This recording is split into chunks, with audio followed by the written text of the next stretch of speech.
We are ready for action in the 30-lap Bob Valente Autoball late model feature. Let's meet our starting lineup.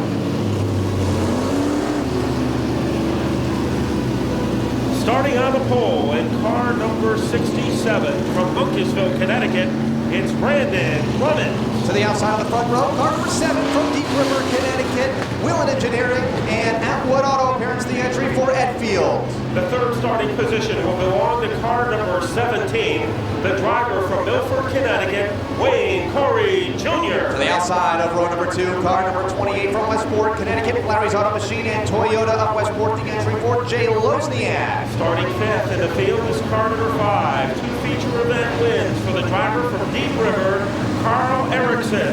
To the outside on row number 3, car number 73 from Ashaway, Rhode Island, it is Joe Perry. And in the 7th position from Trumbull, Connecticut, in car number 2, it's out of control, Dwayne Knoll. 8th starter, car number 35 from Groton, Connecticut, it's Bruce Thomas Jr. Our point leader will be starting in the 9th position in car number 3 from Berlin, Connecticut, Mark St. Hilaire. 10th starter, car number 90 from Ledyard, Connecticut, Hayes Custom Cycles, the entry for Alan Coates. Also Dennis Bonicello, Richard Durante, Phil Smith, and the 6th of Larry Goss. Larry Goss, the fastest car in practice. We're ready to go racing.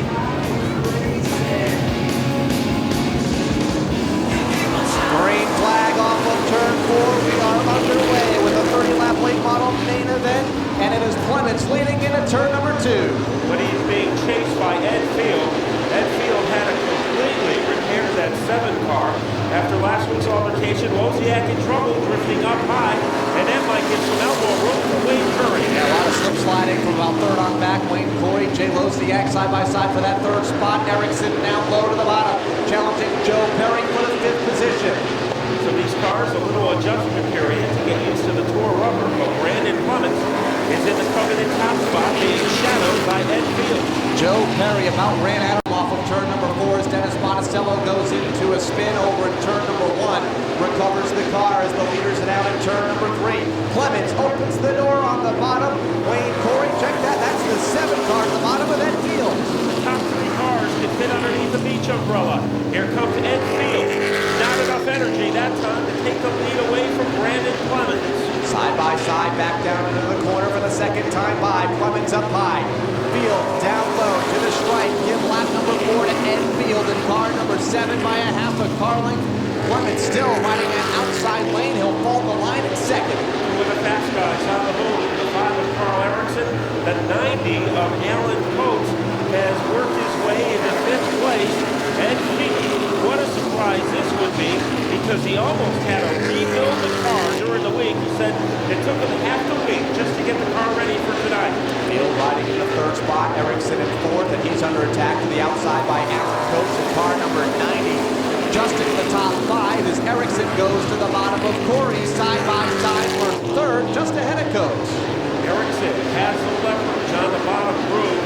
He is almost sitting on Corey's lap as they get off of turn 4. And here comes Carl Erickson to take over the number 3 position. Yeah, 17 car way out of shape in turn number 1. Will backslide 2 positions and allow Coates to the inside as well. So Corey back to 5th, has Joe Perry to his inside in car number 73.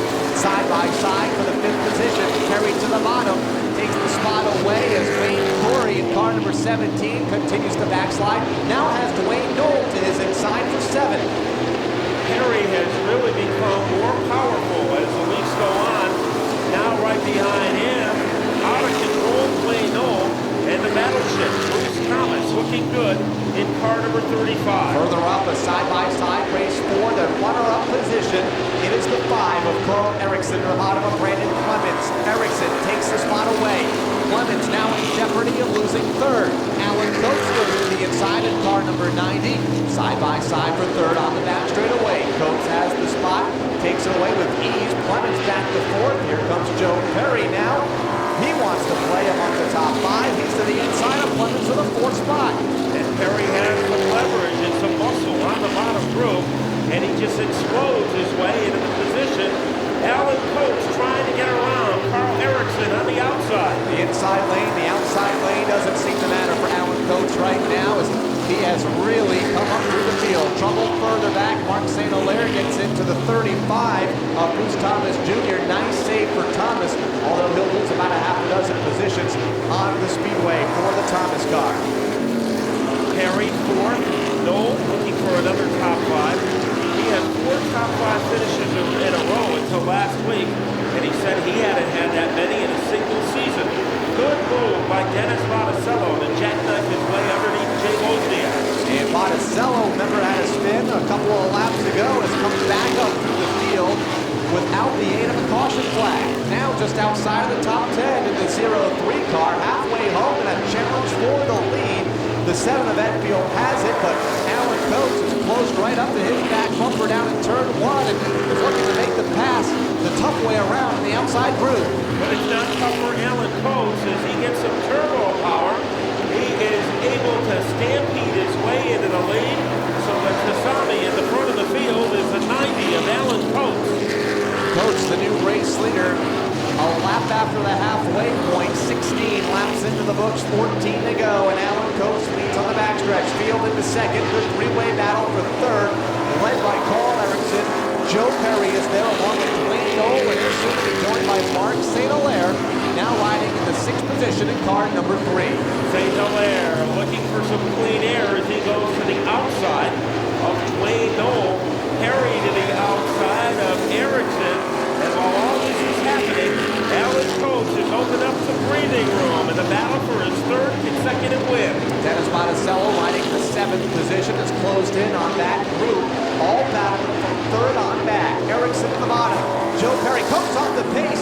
Race leader is slow on turn 4. He has swallowed some speed bumps in car number 90. That gives the lead to Ed Field, and it's a pretty big lead over Joe Perry. So 2 guys unaccustomed to running up at the front. Ed Field in the 7th car, and the 73 is Joe Perry. And Ed Field, caution is out for a spin. Brandon Clemens in turn number 4. Headed for the championship with 6 victories. Right now, Ed Field gets a pretty impressive jump over Joe Perry. Mark St. Hilaire looking for his first win of the season. He has to deal with Carl Erickson on the inside of the track. And it's hard to believe this late into the season, St. Hilaire has yet to visit victory lane. Challenging for 3rd right now with Carl Erickson at his inside. New leader in the outside lane. Give it to Joe Perry, that time by a half a car length. Field back to 2nd, Erickson 3rd, St. Hilaire 4th. Joe Perry, part of the royal family out of Rhode Island, has a 2-car length breathing room over Field. There comes St. Hilaire on the outside. He is finding it very difficult to get around Erickson. So while those 2 cars are battling each other, Joe Perry is able to widen his advantage. And he's up to about 3 or 4 car lengths between himself and 2nd place at Field. One car that I thought was zipping up from the field, not doing so, is Dennis Monticello, who's around Dwayne Noel for 5th, but stuck behind the side-by-side battle of Erickson and St. Hilaire. The only guy who's really been able to make it happen on the outside was Coates. Now contact between Erickson and St. Hilaire. That slows down the momentum of Erickson and enables St. Hilaire to tighten his grip on 3rd place. 5 laps to go at the line for Joe Perry in car number 73. Having a great night behind the wheel of that late model with 5 laps away from a win. Field continues to ride in 2nd, then the race for 3rd. St. Hilaire in car number 3 and the 0-3, Dennis Monticello. Ed Field has to be overjoyed with his performance so far, but nobody has to be happier than Joe Perry. Remember, he was a 2003 mini stock champion, went to the late models last year, and he said he knew he was going to pay his dues. It took him, I think, a year and a half, Kyle, to figure out how to make that car go. He has finally learned his lesson. Dennis Monticello making a run against the 7 of Field. And Perry going at its best here tonight, and it's really opened up quite a lead between himself and now the 3-way battle for 2nd. Monticello to the inside of Field on the back straightaway, who has St. Hilaire to his outside, and the 35 of Bruce Thomas Jr. joins that pack. 2 by 2, 2 rows deep, racing for the runner-up position. Well behind Joe Perry, looking for his first late model win. A lap and a half away. White flag in the air. This time for car number 73. Joe Perry from Ashaway, Rhode Island is into the final lap. Monticello is up to 2nd, but maybe too late for the driver of the 0-3 car. It's a 3-way race for 3rd. St. Hilaire's there, as is Thomas. We're off of turn number 4. Car number 73, Joe Perry, to claim the win.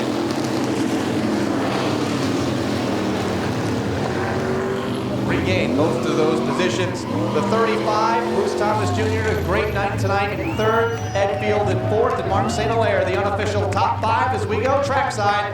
And hear from our latest winner in the late model division, Joe Perry. And you can't blame this man for having a little celebration. It took him about a year and a half of hard work to finally figure out how to get this car to go. It has paid off for the driver of car number 73 from Ashaway, Rhode Island, Joe Perry. And he is making a big climb, ladies and gentlemen. Joe, you paid your dues in this division when you made the move up from mini stocks. How satisfying is it to finally get your first victory? This is a long time coming. We've been working our butt off on this thing.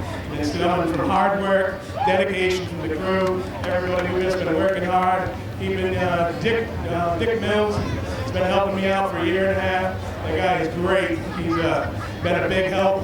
Darren, he's every night this week we were in the shop till 12:30, 1 o'clock in the morning, doing the friggin', we had to move the spring purchase in the back of the car. The maintenance we did on this thing this week, we worked our butt off to get this. And gotta thank Darren, gotta thank everybody, Darren, my brother Dickie, my mom's here, Emery and Sandy Vesky, Finish Line Signs, been sticking with me for 3 years now. APE, X-Ray Performance Engines, Power, got him his first late model in here tonight. Worked hard, especially gotta thank Penn and Jim Sanger, MV Old School, OPH. They wouldn't be here without them. I know that's somebody. Steve Shaw excavating on the hood. Finish Line Signs again. And Brown's. Man, they made this thing beautiful this year. Brown's Auto Center in Parktown. They made this thing in hours. And it shined, and it's still shining. They did a great job, and really I thank everybody. But when you talk about things that are shining, you have to start and end right here. The driver of car number 73, Joe Perry, the winner of tonight's Bob Valente Auto Ball.